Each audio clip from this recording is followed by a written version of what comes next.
اعوذ باللہ من الشیطان الرجیم بسم اللہ الرحمن الرحیم۔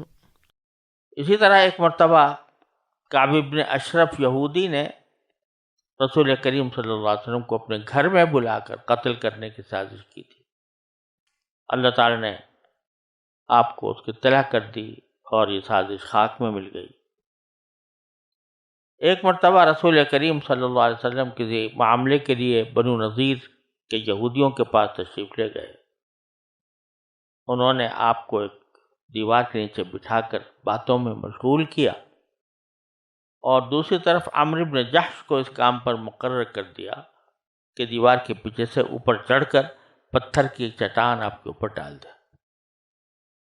اللہ تعالیٰ نے اپنے رسول کریم سرور دو عالم صلی اللہ علیہ وسلم کو ان کے اس ارادے پر مطلع فرما دیا اور اب فوراً وہاں سے اٹھ کر چلے گئے۔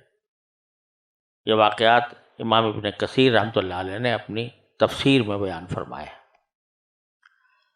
تو ایک تو یاد دلایا کہ چونکہ تم نے ہمارے ساتھ کیے ہوئے معاہدے کی پابندی کی تو ہم بھی تمہارے ساتھ ہو گئے، تمہاری پشت پر ہماری امداد اور نصرت رہی، کفار کے منصوبے تمہارے خلاف بنتے رہے اور ہم ان منصوبوں کو توڑتے رہے، تمہاری مدد کرتے رہے۔ اب آگے فرمایا واتقوا اللہ وعلی اللہ فلیتوکل المؤمنون۔ یہ واتقوا اللہ کا جملہ تو بار بار قرآن کریم کہتا ہی رہتا ہے، تقوی اختیار کرنے کی تاکید جگہ جگہ اللہ تعالی نے فرمائی ہے۔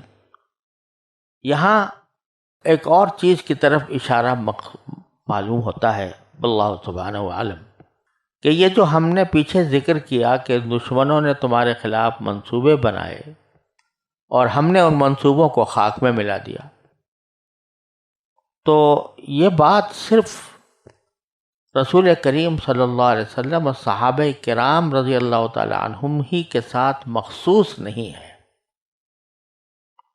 بلکہ اگر تم بھی وہ تقوی اختیار کرو گے، یہ ہم سے خطاب ہو رہا ہے کہ اگر تم بھی تقوی اختیار کرو گے اور اللہ پر توکل کرو گے تو اللہ تبارک و تعالیٰ تمہاری بھی اسی طرح مدد کرے گا جیسا کہ رسول کریم اور صلی اللہ علیہ وسلم اور صحابہ کرام کی اللہ تعالیٰ نے مدد فرمائی۔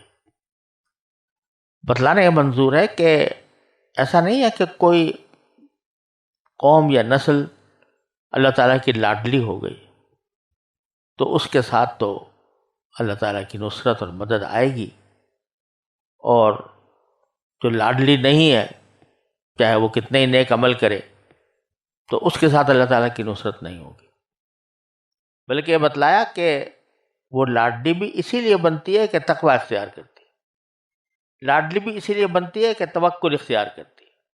اگر تم تقوی اور توکل اختیار کر لو تو آج بھی تم اپنے دشمنوں پر غالب آ سکتے ہو، اور دشمنوں کے منصوبے جو تمہارے خلاف بن رہے ہیں وہ منصوبے خاک میں مل سکتے ہیں۔ فضائے بدر پیدا کر فرشتے تیری نصرت کو اتر سکتے ہیں، گردوں سے قطار اندر قطار اب بھی۔ تو فرمایا واتقوا اللہ، اللہ سے ڈرو، تقوی اختیار کرو، وعلی اللہ فلیتوکل المؤمنون، اور اللہ ہی پر بھروسہ کرتے ہیں مومن لوگ۔ ان کا بھروسہ تلواروں پر نہیں ہوتا، ہتھیاروں پر نہیں ہوتا، اسباب اور وسائل پر نہیں ہوتا، بے شک اسباب و وسائل حاصل کرتے ہیں لیکن ان کا اصل بھروسہ ان پر نہیں ہوتا، اللہ تعالیٰ کے اوپر ہوتا ہے۔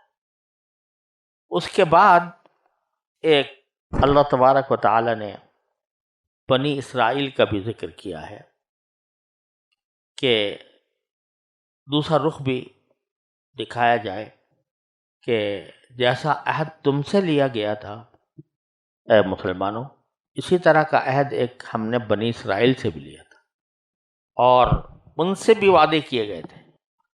عہد کیا تھا؟ تو فرمایا وَلَقَدْ أَخَذَ اللَّهُ مِيثَاقَ بَنِي اسرائیل، یقیناً اللہ نے بنی اسرائیل سے عہد لیا تھا۔ وَبَعَثْنَا مِنْهُمُ اثْنَيْ عَشَرَ نَقِيبًا، اور ہم نے ان میں سے 12 نگراں مقرر کیے تھے۔ نقیب نگراں کو بھی کہتے ہیں، سردار کو بھی کہتے ہیں، نمائندے کو بھی کہتے ہیں۔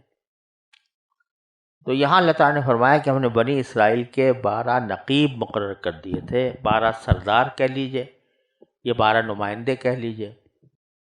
وہ اس لیے کہ عہد لینے کا طریقہ اس طرح اختیار کیا گیا تھا کہ بنی اسرائیل کی تعداد تو بہت زیادہ تھی، لیکن ان کے 12 قبیلے تھے، اور وہ 12 قبیلے سارے کے سارے حضرت یعقوب علیہ السلام کے 12 بیٹوں سے نکلے تھے۔ ہر بیٹے کی اولاد ایک قبیلہ بن گئی تھی، تو 12 قبیلوں میں وہ تقسیم ہو گئے تھے۔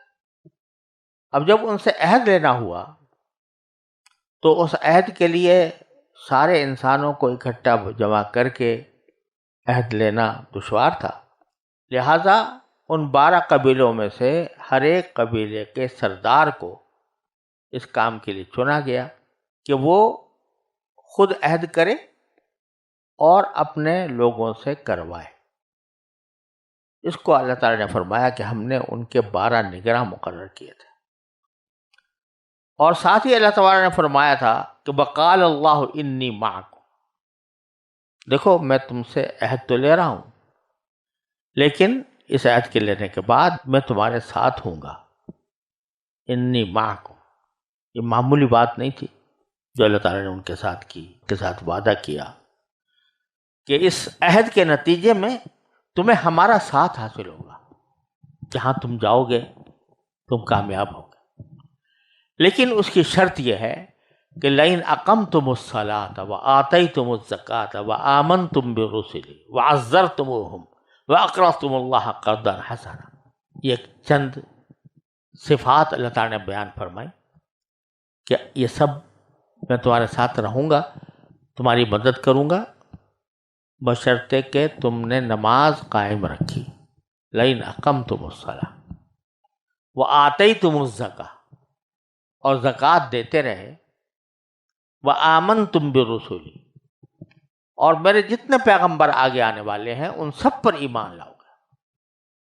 یہ نہیں ہے کہ اپنے پسند کی چند پیغمبروں کا نام لے لیا اور باقی پیغمبروں کو رد کر دیا، بلکہ ان سارے پیغمبروں پر ایمان لاؤ۔ وعزرتموہم، اور عزت سے ان کا ساتھ دیا۔